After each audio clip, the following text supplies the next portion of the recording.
Most entrepreneurs think ads are like this magic bullet that's just going to solve all their problems and it's going to be the fastest way to get leads and buyers for their offers.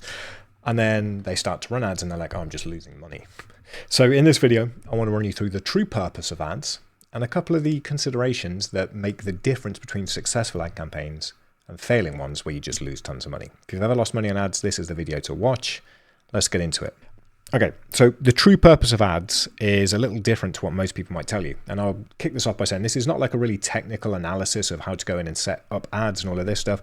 We've got courses that we update every couple of weeks in the Growth Models Plus community. If you want that, check around the video. There'll be a link. You can go join us in there.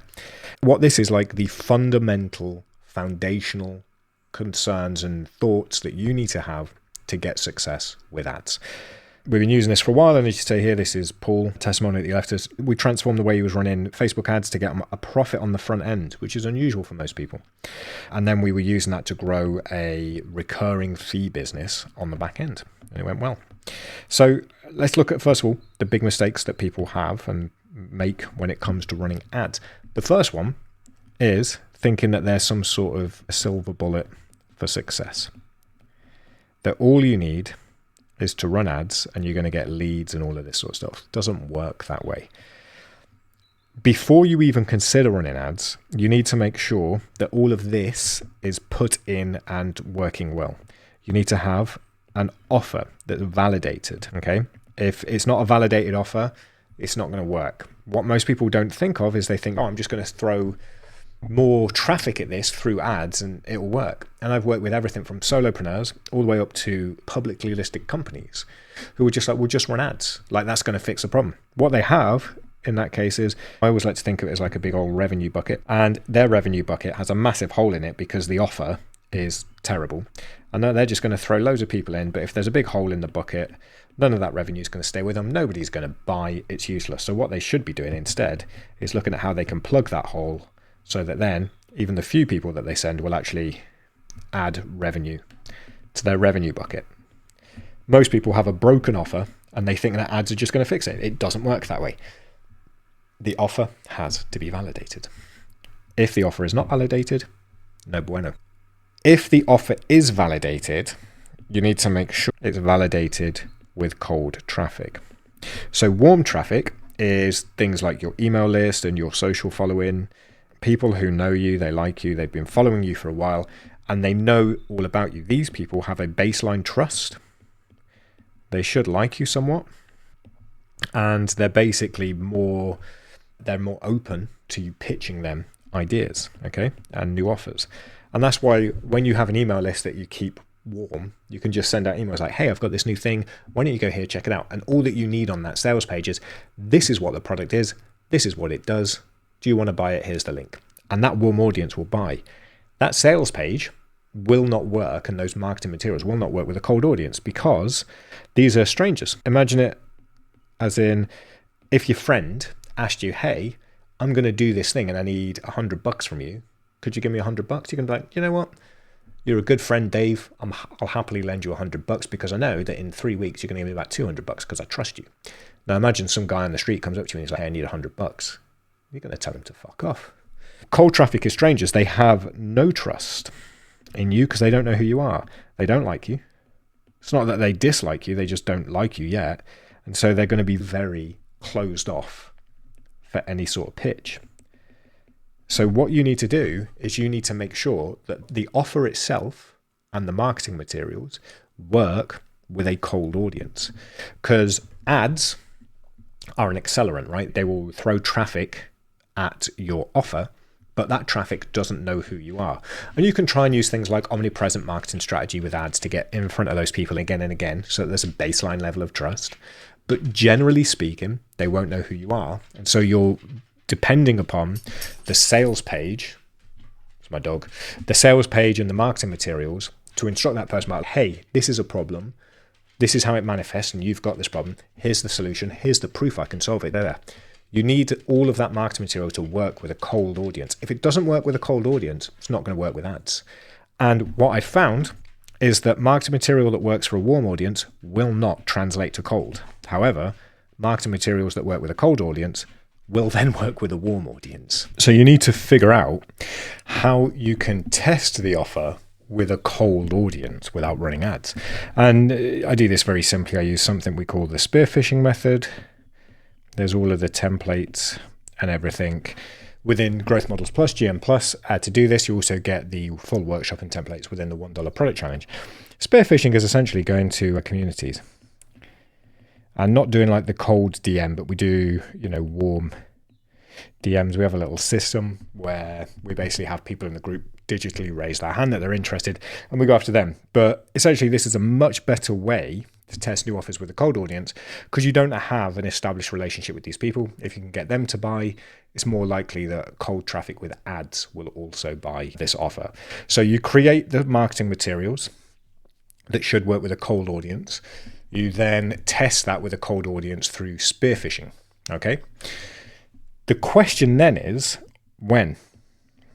When is the right time to run ads? When run ads? Like, have you got 1 sale, 10 sales? What is the right thing? I generally bunch this into 3 different groups. Your first job is to get 1 sale. And this is proof of the idea, right? If you can get 1 person to pay, it's kind of like, all right, cool. Maybe there's something here. Your next job, 10 sales. To me, if you can get 10 different people with no connective thread between them, they're not friends, not family, 10 cold sales, 10 people who you don't know to buy a product, you're likely onto something. This is something that will likely then sell to 20, 50, 100 people.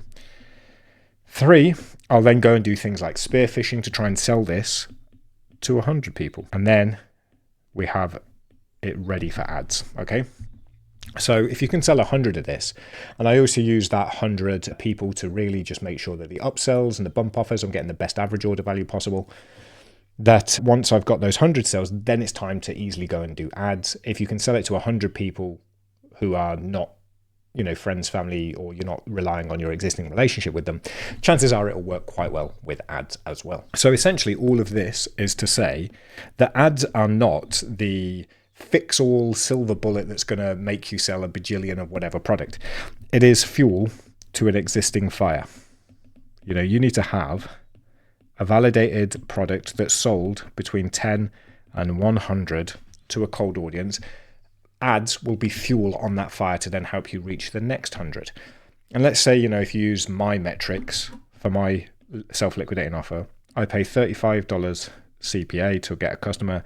I get on average 65 average order value. So we're looking at a $30 profit.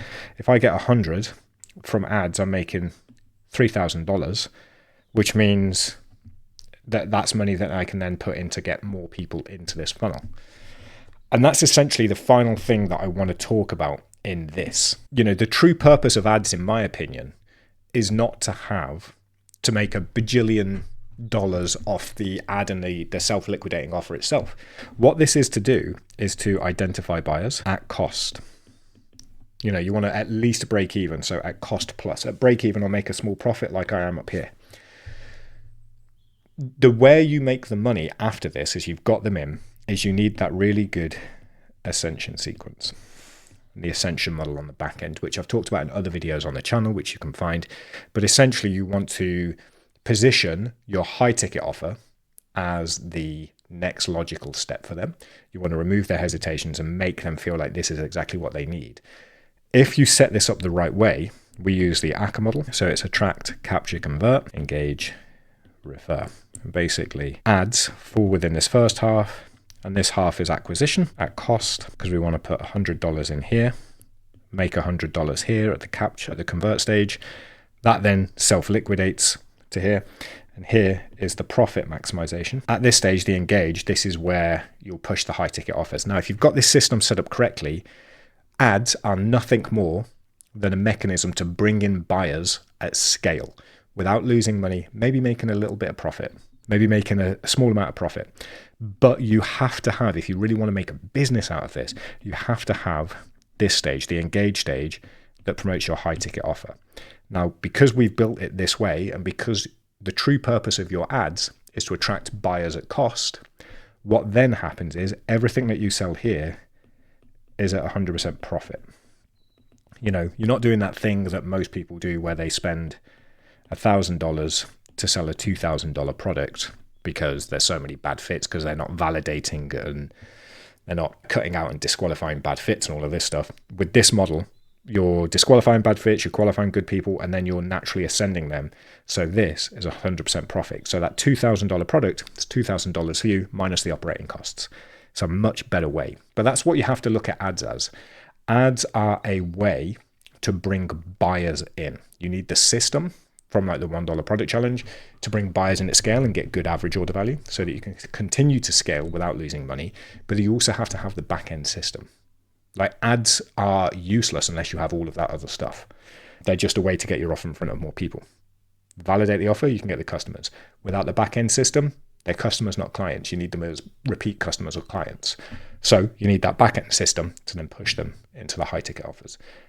If you want help setting this up, because it's a lot, I know, we've got the full templated version of everything that we set up here with these ACCA models within the ACCA Model Builder course, which is in GM+. The course itself goes for like just over $2,000 if you just want the course. Or you can join the community, get this, and get a bunch of other stuff for like a fraction of that price. There's other courses, there's community support, peer support, my support, and loads of other courses to help you scale this. In short though, most people, they run ads before the offer's validated, so it's too soon, which means that they waste money and they say ads don't work for us. Or they run ads to a validated offer, but they don't have a back-end system, which means that they never make the real profit. You need to make sure that the offer is validated. You've sold 1, 10, up to 100 of that offer before you run ads to it, and that you have a good system to turn those customers into clients. Without that, it's all kind of like a nothing for you, you know? If you're serious about scaling with ads the right way, remember this lesson. If you want extra help, check out GM+. There's a link somewhere around this video that will take you there and get you everything that you need to scale the right way. And if you have any other questions, feel free to drop them in the comments below.